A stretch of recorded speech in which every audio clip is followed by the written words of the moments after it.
As a 32-year-old mother, I'm used to my 5-year-old son saying random things, but nothing could prepare me for the bizarre and chilling words he uttered one quiet evening. It was a typical weekday night. My son was playing with his toys in the living room while I was folding laundry nearby. The atmosphere was calm, almost serene, when he suddenly looked up, his eyes wide and serious, and said, "The man with the red hands is coming to tuck me in tonight." His voice was eerily calm, as if stating a fact. The room felt colder, the shadows stretching longer in the dim light of the lamp. It was just past his bedtime, the clock ticking towards 8 p.m. I froze for a moment, the laundry slipping from my hands. My heart skipped a beat as I processed his words. I knelt beside him, trying to keep my voice steady. "What do you mean, sweetie?" I asked, forcing a smile. He blinked at me, seemingly puzzled by my concern, and shrugged. He said he would come when the lights go out. Goosebumps prickled my arms. I tried to laugh it off, gently asking him about this man, but he merely returned to his toys, uninterested in my questions. I stood up, glancing around the room as if expecting this mysterious figure to materialize from the shadows. Determined to understand, I decided to dig deeper. I called my 35-year-old husband at work, recounting the chilling encounter.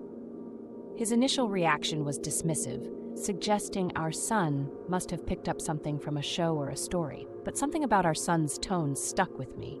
Later, I spoke with my mother, who often babysits him. She seemed taken aback, insisting she had never told him any stories about a man with red hands. As the night wore on, I found myself scouring the internet, searching for any folklore or tales that matched my son's description. I even reached out to other parents in a local online group, hoping for some explanation. What I uncovered was disturbing. An old urban legend, almost forgotten, spoke of a man with red-stained hands who visited children. A figure from old, cautionary tales meant to keep kids in bed at night. It was a tale I had never heard, yet it matched my son's description. The legend claimed this figure was a harbinger, a warning of something to come. My mind raced with implications. I watched my son sleep that night, a protective eye on the shadows that seemed to loom larger than usual. The next day, I questioned him again. "Did you see the man last night?" I asked casually, over breakfast. He nodded, chewing his cereal, adding, "He said, I have to be ready." A chill swept over me, my hands shaking slightly as I poured coffee. Resolving to protect my son, I took several steps. We installed additional locks and even set up cameras in his room, hoping to catch anything unusual.